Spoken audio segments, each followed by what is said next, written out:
Bonjour à tous et bienvenue sur Talk Eva où nous rendons le français simple et agréable. Je suis Eva.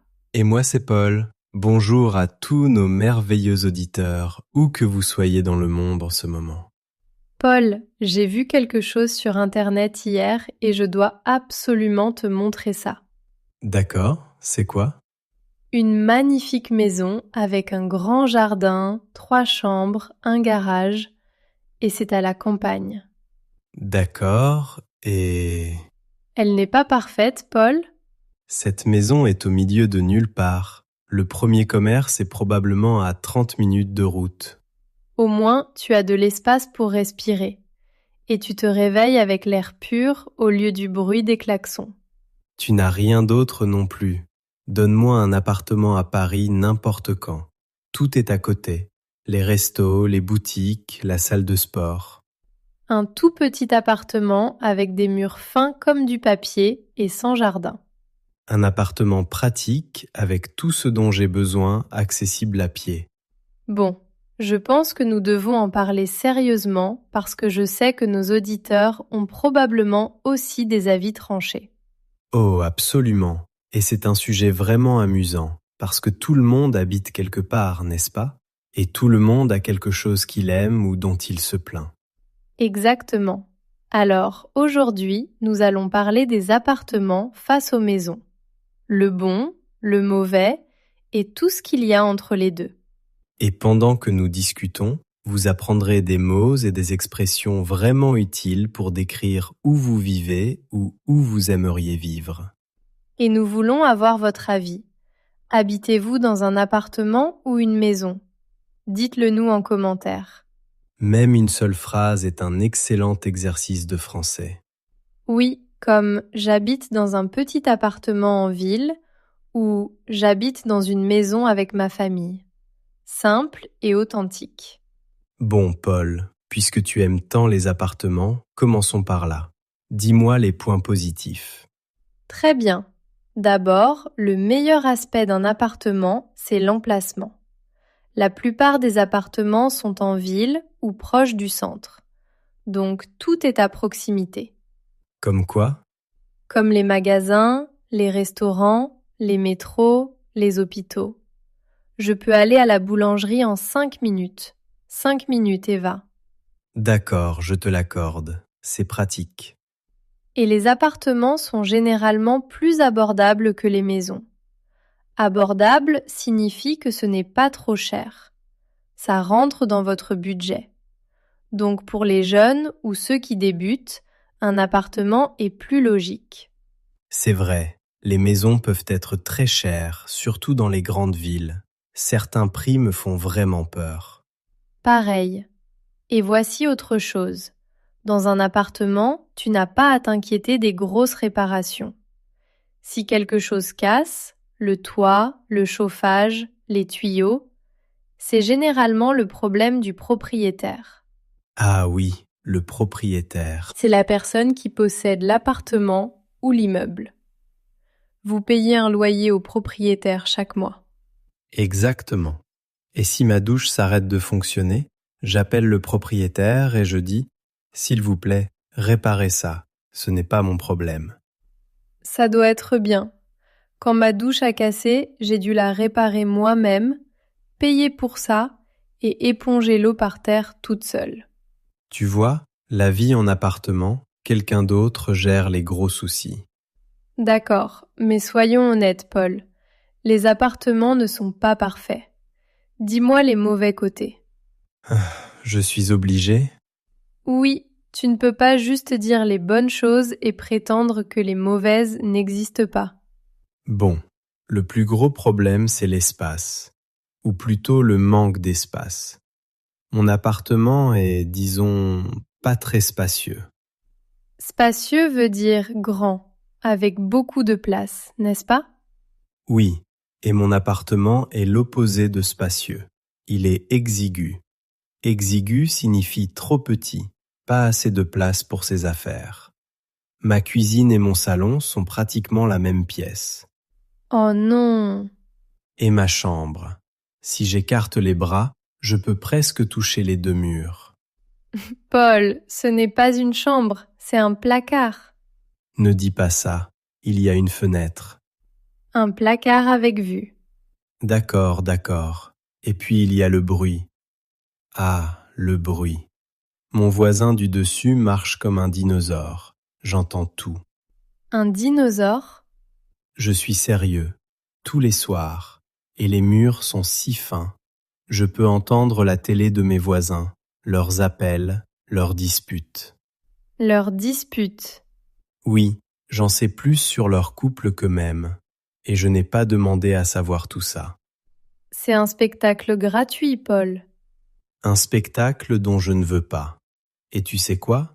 Parfois, je mets mon casque juste pour n'entendre rien. Le silence total. C'est triste, Paul. Bon, je veux revenir sur quelque chose plus tard, sur pourquoi la maison n'est pas toujours le rêve que les gens imaginent. Mais d'abord, parle-moi de ton propriétaire. Est-ce qu'il est vraiment efficace? J'espérais que tu ne demanderais pas ça. Je le savais. Mon propriétaire est lent, très lent. Il y a quelques semaines, mon eau chaude a complètement lâché. Plus d'eau chaude du tout. Dans tout l'appartement? Dans tout l'appartement. Alors, j'ai appelé mon propriétaire et il m'a dit « J'enverrai quelqu'un lundi ». Bon, lundi, ce n'est pas trop mal. Lundi est arrivé. Personne n'est venu. Oh non! Alors j'ai rappelé. Il a dit « D'accord, demain c'est sûr ». Demain est devenu vendredi. 5 jours sans eau chaude. Alors, qu'est-ce que tu as fait? Des douches froides pendant 5 jours? Le premier jour, oui. Après ça, j'ai commencé à faire bouillir de l'eau dans une marmite, comme si je vivais au 19e siècle. Faire bouillir de l'eau dans une marmite. Paul, c'est terrible. Ça l'était vraiment. Et c'est ça le truc avec la vie en appartement. Quand on est locataire, un locataire est la personne qui loue un endroit, on dépend du propriétaire. Si le propriétaire est génial, la vie est facile. S'il est lent, on se retrouve à faire bouillir de l'eau comme en 1920. D'accord, je crois que c'est mon tour maintenant. Laisse-moi te parler de la vie en maison. La vraie vie, pas juste la carte postale. Je t'écoute. Bon, tout d'abord, la meilleure chose dans une maison, c'est l'espace. Ma maison est spacieuse. J'ai un salon, une cuisine séparée, 2 chambres et un jardin. Un jardin? Je n'ai même pas de balcon. J'ai une fenêtre. C'est ça mon espace extérieur. Une fenêtre n'est pas un espace extérieur. Et mon jardin est incroyable en été. Je prends mon café dehors, je lis, je m'assois au soleil. C'est mon endroit préféré au monde. D'accord, ça a l'air sympa. Je te l'accorde. Et dans une maison, on se sent libre.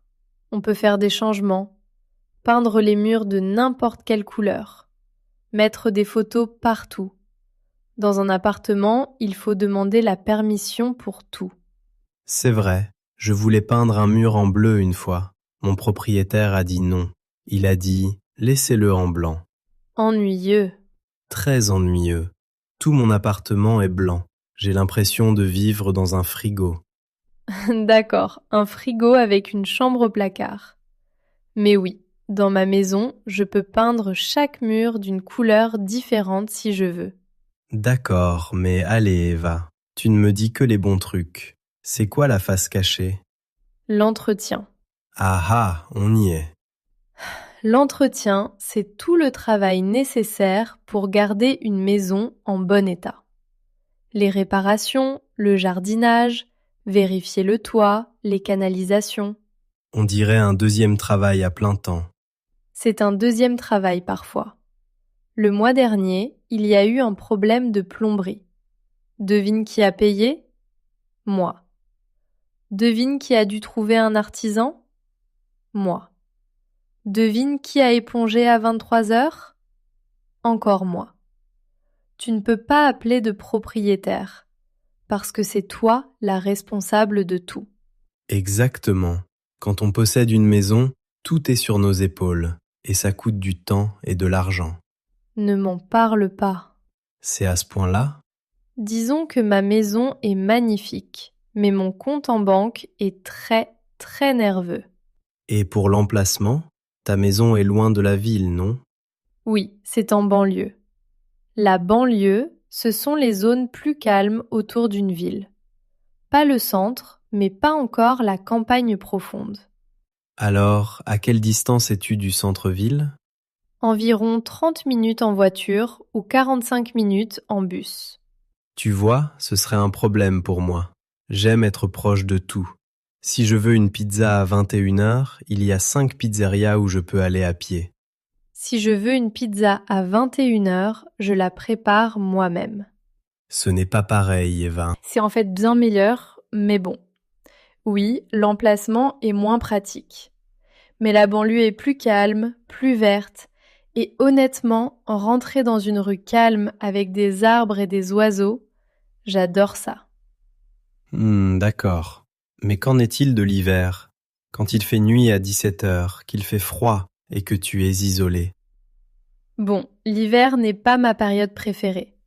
Je vais être honnête, parfois je me sens un peu isolée, comme si le monde était très loin. Isolé signifie que l'on se sent seul et séparé de tout, c'est ça? Oui, mais ensuite le printemps revient, mon jardin redevient splendide et j'oublie tout de l'hiver. Mémoire sélective. Je ne suis toujours pas convaincu, mais je respecte ton choix. Merci beaucoup. Mais c'est intéressant, beaucoup de familles commencent en appartement et déménagent en maison quand elles ont des enfants, parce qu'ils ont besoin de courir partout. C'est vrai, un appartement avec 2 enfants, ce serait très exigu. Très exigu et bruyant pour toi et pour les voisins. Oh non, c'est moi qui serai le voisin bruyant, le dinosaure. Exactement. Bon, laisse-moi te demander, as-tu déjà pensé à acheter, vraiment acheter un logement? Honnêtement, oui, mais les prix sont fous. La plupart des gens ont besoin d'un crédit immobilier. Un crédit ou un prêt immobilier, c'est quand on emprunte à la banque et qu'on rembourse chaque mois sur 20 ou 25 ans. 25 ans, c'est une éternité.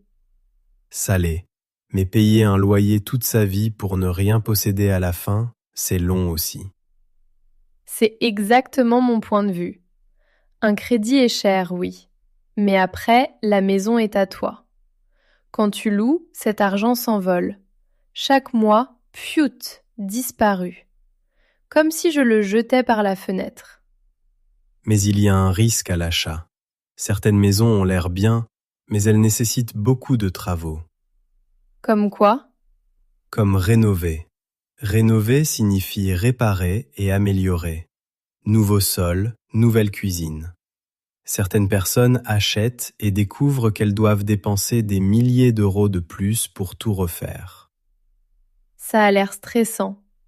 Tu achètes, tu es content un jour, et puis tu vois l'état de la plomberie et tu pleures. Ça arrive. Mais quand la rénovation est finie, la maison est exactement comme tu l'imaginais. Chaque détail est ton choix. D'accord, je vois l'intérêt. Mais je pense toujours que pour moi, en ce moment, l'appartement est le meilleur choix. J'aime l'énergie de la ville. Et c'est parfait comme ça, car la vraie question n'est pas de savoir ce qui est le mieux, c'est de savoir ce qui est le mieux pour vous. Ça dépend de votre vie, de votre budget, de votre personnalité. Si vous aimez la ville et que tout soit facile d'accès, l'appartement est idéal. Et si vous voulez du calme, un jardin, et que bricoler ne vous dérange pas, la maison est merveilleuse. Et certains choisissent la périphérie. La périphérie, c'est la limite de la ville, là où elle rencontre la campagne. Oui, pas le centre, pas trop loin non plus. On a plus d'espace tout en restant connecté. C'est malin. Je devrais peut-être regarder par là.